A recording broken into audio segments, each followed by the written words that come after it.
Hello दोस्तों, आपका स्वागत है आपके अपने यूट्यूब चैनल मैथ मस्ती 18 पर। दोस्तों, कल सेट 2015 के हमने क्वेश्चन 10 तक कर लिए थे। चलिए दोस्तों, आज उसी के आगे देखते हैं क्वेश्चन नंबर 11 हमारा क्या कह रहा है, और दोस्तों देखते हैं उसे हम हलवा कैसे बनाते हैं। तो चलिए दोस्तों, बिना किसी देरी के स्टार्ट करते हैं आज का क्वेश्चन नंबर 11। तो क्वेश्चन के नंबर 11 आपके सामने ये रहा। क्या कह रहा है कि which of the fraction is least, मतलब कि आपको 4 ऑप्शन दिए गए हैं, इनमें बताना यह है कि कौन से भिन्न सबसे छोटी है। दोस्तों, 4 ऑप्शन को आप बहुत ही ध्यान से देखिएगा ना, तो आपको एक चीज मिलेगी। क्या मिलेगी? अगर मैं 4 ऑप्शन में अगर इनका डिफरेंस करूंगा ना, तो क्या दे रहा, एक इसमें भी डिफरेंस क्या दे रखा है, एक 100 में से 99 गया, एक 25 में से 24 गया, एक सब में देखो डिफरेंस एक का दे रखा है। दोस्तों, जब भी ऐसी कंडीशन आए कि 4 ऑप्शन में सब में का डिफरेंस अगर सेम आ रहा हो, सभी का डिफरेंस अगर सेम आ रहा हो, तब आपको सबसे छोटी वैल्यू ज्ञात करनी है ना। तो बस आपको कुछ नहीं करना है, आपको ये देखना है कि अंश में हमारी सबसे छोटी वैल्यू क्या होगी, वही हमारी फ्रैक्शन में सबसे छोटी वैल्यू हो जाएगी। तो देखिए, अंश में सबसे छोटी वैल्यू क्या है, अंश मतलब ऊपर सबसे छोटी वैल्यू हमारी क्या दिख रही है, 10। तो बस यही आपका आंसर हो जाएगा। बिना किसी आपको सॉल्व करने की जरूरत है ही नहीं, आपको सिर्फ ये देखना है कि अंश में सबसे छोटी वैल्यू क्या है, 10, वही हमारी फ्रैक्शन में सबसे छोटी वैल्यू हो जाएगी। Option B is the right answer. दोस्तों, ये प्रॉपर्टी है, ये आपको आनी चाहिए। अगर नहीं आती है तो सीख लो। जब भी डिफरेंस सेम आ रहा हो, अगर डिफरेंस सेम आ रहा है ना, तो अंश में सबसे छोटी वैल्यू वो फ्रैक्शन में सबसे छोटी वैल्यू हो जाएगी, और अंश में सबसे बड़ी वैल्यू वो फ्रैक्शन में सबसे बड़ी वैल्यू हो जाएगी। उम्मीद करता हूं दोस्तों क्वेश्चन नंबर 11 आपको बहुत ही अच्छे से समझ में आया होगा। अगर दोस्तों समझ में आया हो तो प्लीज एक लाइक कीजिए। चलिए बढ़ते हैं क्वेश्चन नंबर 12 की ओर और देखते हो क्वेश्चन नंबर 12 हमारा क्या कह रहा है। बहुत ही आसान सवाल है। क्या कह रहा है कि विच एक्सप्रेशन इज ट्रू, मतलब कि इनमें से कौन सा सही है। दोस्तों, आपको थोड़ा सा भी टाइम नहीं लगना चाहिए। आप 4 ऑप्शन देखोगे ना, ऑप्शन डी इज द हमारा राइट आंसर। पता कैसे, आप मुझे बताओ। जैसे मैं नंबर लाइन की बात करता हूं ना, नंबर लाइन क्या है, 0 0 के बाद इधर चलेंगे ना, तो क्या आएगा, प्लस का 1 प्लस 2 प्लस का 3। अगर इधर चलेंगे माइनस का 1 माइनस का 2 माइनस का 3। दोस्तों, अगर आपको देखना ये है कि 0 बड़ा है कि 1 बड़ा है, आप क्या कहोगे, भाई साहब हमारा 1 बड़ा है।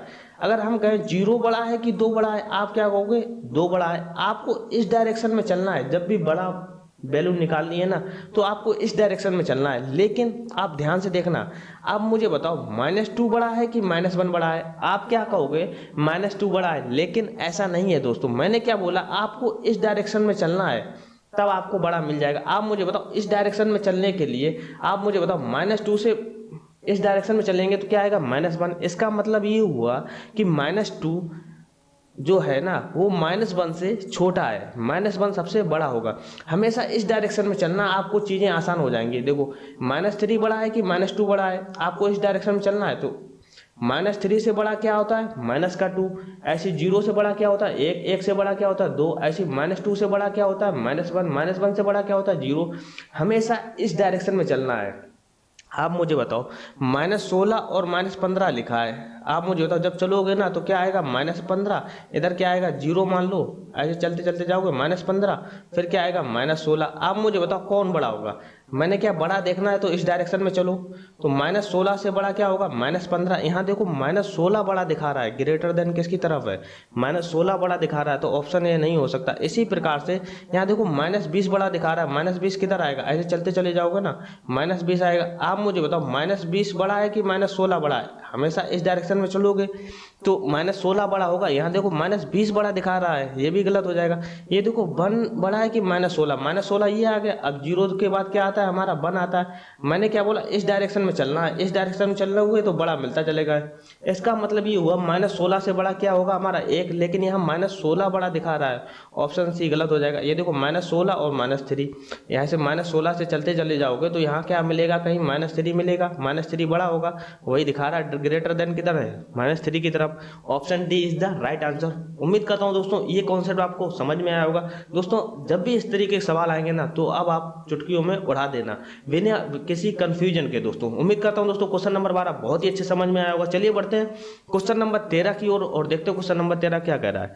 The least number which is a perfect square and is also divisible by 10, 12, 15, 18 is।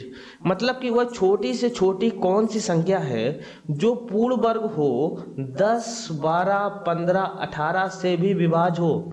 दोस्तों छोटी से छोटी संख्या पूछ रहा है ना और पूर्ण वर्ग हो, इसका मतलब एलसीएम। लेकिन एलसीएम निकालने की आपको बिल्कुल भी जरूरत नहीं है। आप मुझे बताओ कोई संख्या अगर 18 से विभाज्य होगी, 18 क्या है, कंपोजिट नंबर है, 18 से विभाज्य होगी तो वो संख्या 2 से भी विभाज्य होगी और वो संख्या 9 से भी विभाज्य होगी। ये चीज सीख गए। आप मुझे बताओ 2 से तो देखो सभी विभाज्य होंगे क्योंकि लास्ट में 0 0 आ रहा है। 9 से वो संख्या विभाज्य होती हैं जिनका सम ऑफ डिजिट 9 हो या 9 के टेबल में हो। ये देखो 6 3 9 आ रहा है, ये भी 9 से डिवाइड होगा। 5 2 7 आ रहा है, ये 9 से डिवाइड नहीं होगा, ऑप्शन बी गलत हो जाएगा। 6 1 7 आ रहा है, ये भी नहीं गलत, ये भी डिवाइड नहीं होगा, ऑप्शन सी भी गलत हो जाएगा। ऑप्शन डी देखो 9 आ रहा है, बिल्कुल 9 आ रहा है। आप मुझे बताओ क्या कहा गया आपसे कि छोटी से छोटी कौन सी पूर्ण वर्ग संख्या। आप मुझे बताओ 60 क्या है, 36 क्या है, 3600 क्या है, 60 का स्क्वायर है, मतलब ये पूर्ण वर्ग है। 900 क्या है, ये हमारा 30 का स्क्वायर है। आप मुझे बताओ छोटी से छोटी पूछ रहा है। आप मुझे बताओ 60 छोटा है कि 30 छोटा है। छोटी से छोटी अगर पूछ रहा है ना तो वो 30 का स्क्वायर ही होगा। Option D is the right answer. ये देखो 10 से भी डिवाइड हो रहा है 900, और 12 से भी डिवाइड हो रहा है, और 15 से भी डिवाइड हो रहा है, और 18 से भी डिवाइड हो रहा है। आप चेक कर लो, 10 से डिवाइड करो 90, 12 से 12 7 84, 6 12 5 60, 15 छक्का 90 और 18 25 90, मतलब 900 डिवाइड हो रहा है सबसे। समझे। हालांकि हो तो 3600 भी रहा है लेकिन आपसे छोटी से छोटी पूछ रहा है, तो छोटी से छोटी जब पूछ रहा है तो आप ऑप्शन डी लगाओगे ना कि ऑप्शन ए लगाओगे। तो उम्मीद करता हूं दोस्तों इस तरीके लॉजिकल सवाल आप थोड़ा सोचोगे ना, चीजें आपके लिए आसान हो जाएंगी। चलिए दोस्तों बढ़ते हैं क्वेश्चन नंबर 14 की ओर और देखते हैं क्वेश्चन नंबर 14 हमारा क्या कह रहा है। दोस्तों बहुत ही आसान सवाल है कि 256 की पावर 0.16 16 की power 0.18 will be equal to, मतलब कि का मान होगा। अब मैं लिख दे रहा हूं यहाँ पर 256 की पावर 0.16 दे रखा है और इसमें मल्टीप्लाई किया गया है 16, मतलब 16 की पावर 0.18। अब मुझे बताओ 256 है क्या। अगर आपको स्क्वायर याद होंगे ना 25 तक, आपको पता चल जाएगा 256 क्या, 16 का स्क्वायर, 16 का स्क्वायर है। आप क्या करोगे 16 का स्क्वायर करोगे और 0.16 लगाओगे मल्टीप्लाई, यहाँ क्या लिखा है 16 को ऐसे लिखो देंगे 0.18। आप मुझे बताओ पावर का, जब पावर के ऊपर पावर दी जाती है ना तो पावर का पावर में मल्टीप्लाई हो जाता है। तो 16 की पावर 2 की पावर 0.6 है, इसका मल्टीप्लाई करोगे ना 16 दूनी 32, मतलब कि 16 की पावर 16 दूनी 32 हो जाता है। क्या आ जाएगा 0.32, दशमलव तो 2 अंक बाद आना ही है, इनटू 16 की पावर 0.18। समझे। आप मुझे बताओ जब भी ये जो होता है ना बेस अगर हमारा सेम दे रखा है ना तो पावर हमेशा जुड़ जाती है जब बीच में मल्टीप्लाई आ रहा हो। ये चीज ध्यान रखना, अगर बीच में मल्टीप्लाई आ रहा है तो बेस अगर सेम है तो पावर जो भी दे रखा है ना, दूसरे की पावर दे रखा है, अगर बेस सेम है दोनों आपस में जुड़ जाते हैं। ये प्रॉपर्टी आपको आनी ही चाहिए। समझे। तो आप बताओ इसका क्या हो जाएगा 16 की पावर, अगर सिंगल पावर में कन्वर्ट करना चाहेंगे तो 32 और 18 कितना होता है 50, मतलब 0.50 आ रहा है। ये चीज सीख गए। अब यहाँ से थोड़ा सोचना है, 50 लिखा है या 0.50 लिखा है, इसको हम क्या ले सकते हैं 0.50 को हम क्या ले सकते हैं, दशमलव हटाओगे ना 0 लगाओगे 2 0 आ जाएंगे। अब देखो 50 दूनी 100, मतलब कि 1/2 लिख सकते हैं 16 की पावर को। आप मुझे बताओ 16 की पावर 1/2 है, इसको हम क्या लिख सकते हैं, ये चीजें तो आनी चाहिए, या रूट 16 लिख दो, बात तो एक ही है। रूट का मतलब क्या होता है किसी की पावर 1/2। समझे। अब देखो रूट 16 है, अब मुझे बताओ रूट 16 को हम क्या लिख सकते हैं, 4 का स्क्वायर, स्क्वायर से रूट कैंसिल हो जाता है, चीज़ें हमारी आसान हो जाएगी, 4 हमारा आंसर हो जाएगा। Option A is the right answer. दोस्तों ये सब आपको इतना जो मैंने किया है ना, ये आपको समझाने के लिए किया है, आपको कैसे सॉल्व करना है पता। ये दिखा 16 की पावर 2 है, मतलब 32, 32 और 18 50, 50/100 होगा, 0.50 है, मतलब 1/2, मतलब 16 की पावर 1/2, मतलब कि रूट 16, रूट 16 क्या होता है, 4 का स्क्वायर होता है। इसका मतलब option A is the right answer. आपको पेन चलाने की जरूरत नहीं है, अगर ये कॉन्सेप्ट आपको समझ में आया होगा तो। दोस्तों उम्मीद करता हूं दोस्तों क्वेश्चन नंबर 14 बहुत ही अच्छे समझ में आया होगा। चलिए बढ़ते हैं क्वेश्चन नंबर 15 की ओर और देखते हैं क्वेश्चन नंबर 15 हमारा क्या कह रहा है।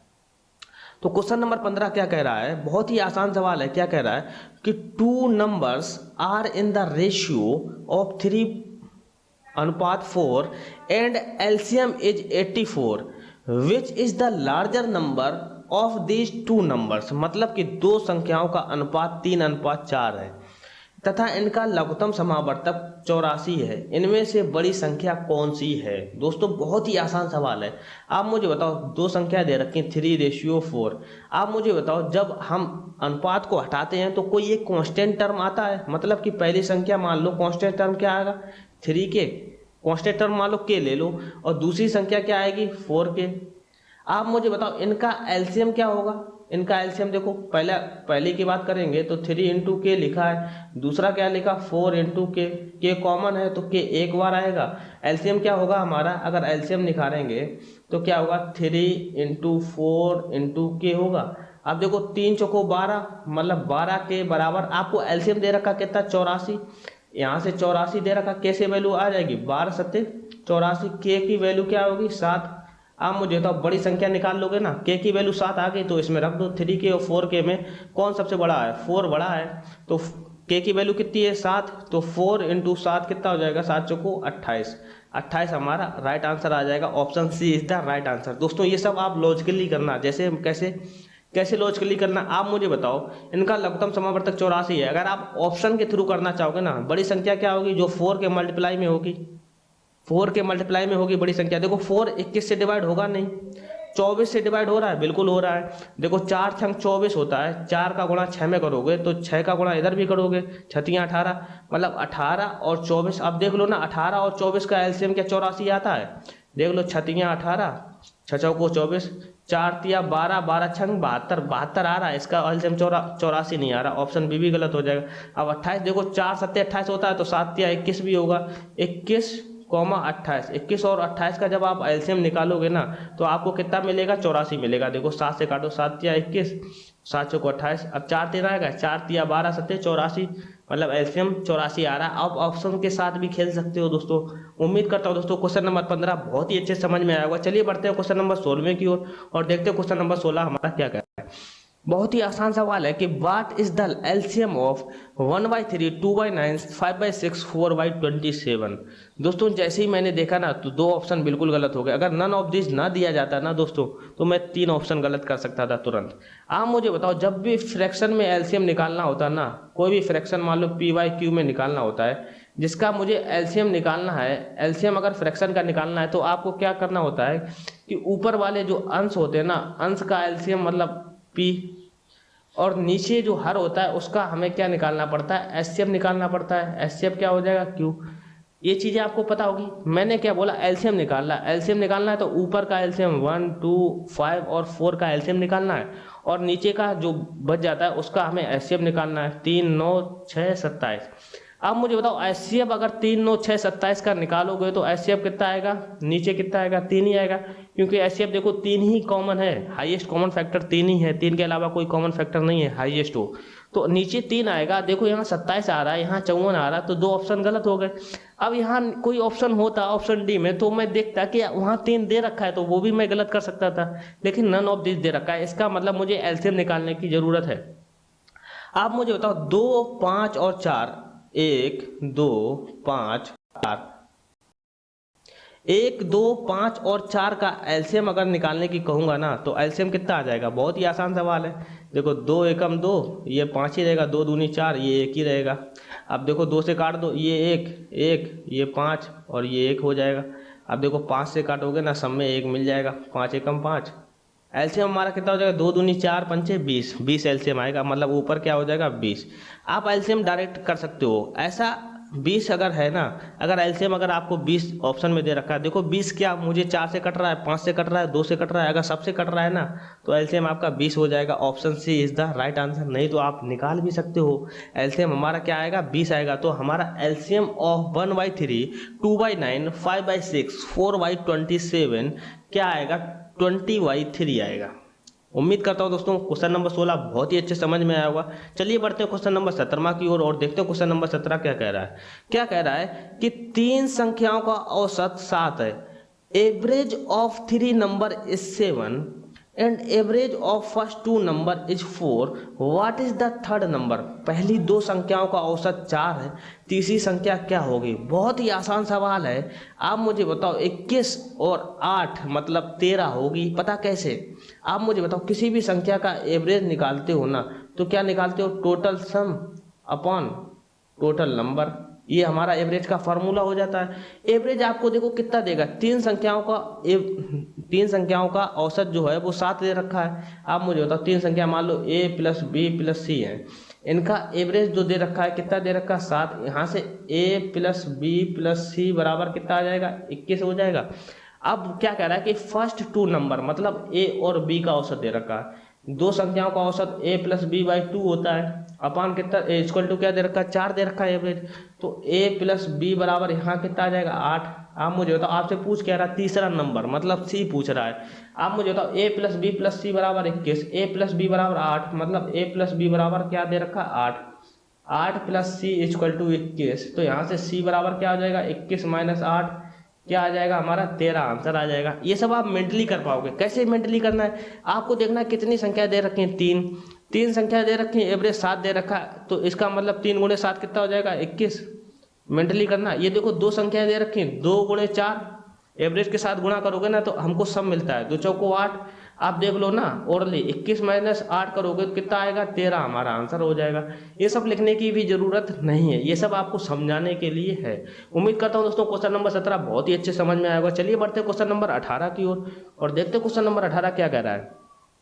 Mohan purchases a car in इतने rupees and sold in 3,48,000, what is the percentage of profit in car. Mohan ने एक कार 2,50,000 में खरीदी और 3,48,000 में बेच दी, उसके कार पर कितने % लाभ होगा। बहुत ही आसान सवाल है। आप मुझे बताओ, देखना जब भी जीरो दोनों तरफ बराबर होते हैं, देखो 3 जीरो यहाँ भी दे रखे हैं, 3 जीरो यहाँ भी दे रखे हैं, हमेशा ध्यान रखना जब भी जीरो अगर दोनों तरफ समान होना तो उनको काट दो, कोई फर्क नहीं पड़ता। कोई चीज़ 250 में खरीदी 348 में बेच दी, बस इस पे जो प्रॉफिट % होगा वही 2,50,000 में, वही 3,48,000 में। आप मुझे बताओ 250 में आपने कोई चीज़ खरीदी, आपने कितने में बेच दी, 348 में बेच दी, ठीक है। आप मुझे बताओ 250 में खरीदी 348 में बेच दी, आपको कितना फ़ायदा हुआ, 98 रुपये का फ़ायदा हुआ। 98 प्रॉफिट है, आपको प्रॉफिट % निकालना है तो प्रॉफिट बटे कॉस्ट प्राइस इंटू 100 प्रॉफिट % आ जाएगा। देखो 25 चौको 100, 98 × 4 करोगे ना कितना आ जाएगा 392/10। अब 10 नीचे दशमलव लग जाएगा ना ऊपर, कितना हो जाएगा 39.2% प्रॉफिट हो जाएगा। 39.2% का, या तो आप 392 देख लो, 392 कहाँ दे रखा है, दशमलव को अगर भूल जाओ थोड़ी देर के लिए तो 392 ऑप्शन बी में ही दे रखा है। Option B is the right answer. दोस्तों ये सब लॉजिकल सवाल हैं, आपको फार्मूला रखने की जरूरत नहीं है, समझे। आप मुझे बताओ जैसे मैं करता, अगर यहाँ 3 जीरो ले लेता तो यहाँ देखो कितना आ जाता 98, एक जो 3 जीरो यहाँ आ जाता और ये कितना हो जाता 2,50,000 ये हो गया गुणे 100। आप मुझे बताओ 3 जीरो कट ही जाते हैं, तो वही मैंने लिखा 98/250, समझे। तो जीरो का कोई फर्क नहीं पड़ता है दोस्तों। जीरो जब भी देखें दोनों तरफ सेलिंग प्राइस और कॉस्ट प्राइस की तरफ देखें तो आप काट दो अगर बराबर जीरो हो। तो उम्मीद करता हूं दोस्तों क्वेश्चन नंबर 18 बहुत ही अच्छे समझ में आया होगा। चलिए बढ़ते हैं क्वेश्चन नंबर 19 की ओर। क्वेश्चन नंबर 19 क्या कह रहा है कि Ram loses the cost of 6 pence on selling of 144 pence, what is the percentage of loss. दोस्तों बहुत ही आसान सवाल है। क्या कह रहा है कि 144 पेन बेचने पर, समझे, राम को 6 पेनों के विक्रय मूल्य के बराबर हानि होती तो हानि प्रतिशत क्या होगा। बहुत ही आसान सवाल है। आपका answer option D is the right answer, मतलब कि 4%। ये देखना, लॉजिकल समझना है। आप मुझे बताओ हानि कितनी हो रही, आपको हानि प्रतिशत दिख रहा है, 6 पेन की हानि हो रही। नीचे क्या लिखा जाता है, कॉस्ट प्राइस। आप मुझे बताओ 144 पेन बेचे उसने तो 144 का कॉस्ट प्राइस मिला होगा, समझे, लेकिन 6 पेनों के विक्रय मूल्य के बराबर हानि हुई, मतलब 6 पेनों के एसपी बराबर हो गया। मतलब कि 144 पेन आपने बेच दिए, लेकिन उसने क्या किया, जो खरीद रहा था उसने 6 पेन ना अपने जेब में रख लिए। भाई साहब वो 150 पेन ले गया, वो 150 पेन ले गया, तभी तो 150 पेन ले गया, लेकिन उससे रुपए कितने दे गया, 144 रुपए दे गया, मतलब 144 पेन के रुपए दे गया। लेकिन वो 150 पेन ले गया, मतलब 150 पेन का कॉस्ट प्राइस ले गया, तभी उसको 6 की हानि हुई। 150 का कॉस्ट प्राइस ले गया भाई साहब, तो 150 क्या हो जाएगा, कॉस्ट प्राइस हो जाएगा। 150 जब आप पेन ले जाओगे तो 150 का कॉस्ट प्राइस ही लगेगा ना नीचे, ओरिजिनल कॉस्ट प्राइस। लेकिन आपको दे कितना रहा, 6 पेन के रुपए नहीं दे रहा है, 144 पेन के रुपए दे रहा है, तो मतलब 6 पेन की हानि हो रही। टोटल कॉस्ट प्राइस जो होगा वो 150 रुपये होगा, तभी तो हानि होगी। आप मुझे बताओ इसका परसेंटेज निकालना है। 0 ये सब आप मेंटली सोचोगे ना, चीजें आसान हो। 0 खत्म, 5 तिया 15, 5 दूनी 10, 3 दूनी 2 दूनी 4 आ जाएगा answer. Option D is the right answer. या तो आप ऐसे कर लो, 6 गुणे 100, 600 बटे 150, 0 15 चौको 60। Option D is the right answer. उम्मीद करता हूं दोस्तों क्वेश्चन नंबर 19 बहुत ही अच्छे समझ में आया होगा। चलिए बढ़ते हैं क्वेश्चन नंबर 20 और देखते हैं क्वेश्चन नंबर 20 हमारा क्या कह रहा है। At what rate the simple interest will be 2/5 times to the original sum in 10 years. मतलब कि साधारण ब्याज की किस दर से किस धन का 10 वर्ष का ब्याज उस धन का 2/5 होगा। बहुत ही आसान सवाल है। आप मुझे बताओ साधारण ब्याज की किस दर से, मतलब रेट ऑफ इंटरेस्ट पूछ रहा है कि 10 वर्ष में साधारण ब्याज का ब्याज जो होगा उस धन का 2/5 होगा। मतलब कि जब भी फ्रैक्शन में कहना, आप मुझे बताओ 2/5 का मतलब, मैंने अगर मूलधन 5 मान लिया, ब्याज पूछ रहा है कि 2/5 होगा। आप मुझे बताओ ब्याज अगर मूलधन अगर 5 है, जो हर में दे रखा ना उसको मान लो मूलधन अगर 5 है, इसका ब्याज 2/5 करोगे, 5 का 2/5 कितना होगा, 2 ब्याज आएगा। आपसे पूछ के 2 ब्याज आएगा, ये कितने साल में आएगा भाई साहब, 10 ईयर में आएगा। अब मुझे बताओ SI बराबर तो आप जानते ही होंगे, SI बराबर क्या होता है, PRT/100। SI हमारा कितना माना हमने, 5। चलो ठीक है, SI हमारा 5 नहीं है, ये मूलधन है।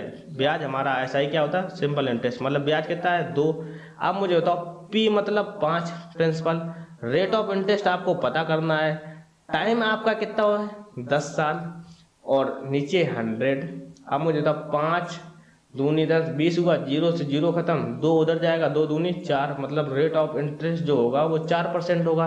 4%। Option A is the right answer. आपको कुछ नहीं सोचना है। आप मुझे बताओ 2/5 हो जाता है ब्याज, 2/5 का अगर मैंने प्रिंसिपल अगर 5 माना तो ब्याज 2/5 हो जाता है, मतलब 5 ब्याज कितना हो जाएगा, 2 ब्याज 2 हो जाएगा।